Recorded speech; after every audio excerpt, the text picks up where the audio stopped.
payments. Joining me live now is the Treasurer, Josh Frydenberg. Treasurer, good to see you. Thanks for your time as always. So has New South Wales received preferential treatment?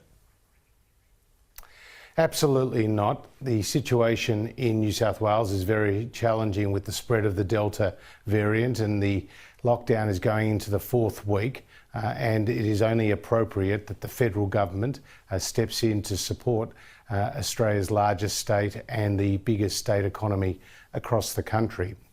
The payments will take two forms. Firstly, there is income support for households, where we've elevated the weekly payment from $500 to $600 a week, as well as a lower payment from $325 to $375 a week, based on the number of hours that have been lost due to the lockdown. The second payment is for businesses. It's a form of cash flow boost, Pete, and it will vary between $1,500 a week to $10,000 a week based on the size of that business's payroll. Yeah, there is more money though for New South Wales, and of course you had the liquid asset tests that were scrapped. It does seem like New South Wales got a better deal. Why didn't you do that for Victorian businesses as well? This is a longer lockdown in New South Wales, and important points to register. First is that New South Wales got exactly what Victoria got for the first 2 weeks of the lockdown. The second point is we offered Victoria a 50-50 split and they rejected it. They decided that they would pay for business support, we would pay for income support. Thirdly, we provided Victoria more on a per capita basis under JobKeeper than for any other state. And as you know, they were in lockdown for a lengthy part of last year. And then fourthly, what we have agreed with New South Wales is now a template that can be applied in other states, be it in Victoria, Queensland, Western Australia, any other state that goes into an extensive lockdown in the period ahead. Yep. So people are sick and tired of the whinging and the whining from the Victorian Labor government. Well, that came pretty strongly last night. You had a strong statement from the Victorians, and it said that Victorians are sick and tired of having to beg for support from your government, called your actions at the time a disgrace, accused you of double standards. I mean, this is your own state, Treasurer. How do you respond to those sorts of words? Well, the Victorian government is just politicising the crisis. Their whinging and the whining is continuing. And what that fails to recognise is the facts that I've laid out, that Victoria got more support on a per capita basis through JobKeeper than any other state. They were offered a 50-50 split, and that New South Wales has got no more money than Victoria did for the length of the Victorian lockdown, that 2-week period. And now we have a template to roll out across the country.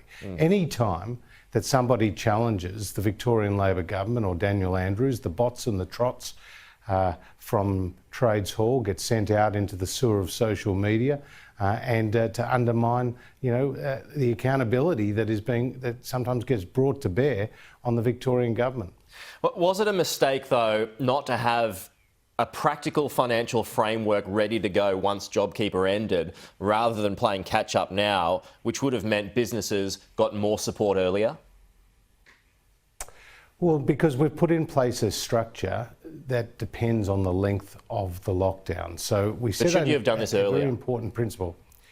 Well, we set a very important principle that in the first week of a lockdown, that there would be no specific federal support, and that support that would go to either households or businesses would come from the state government.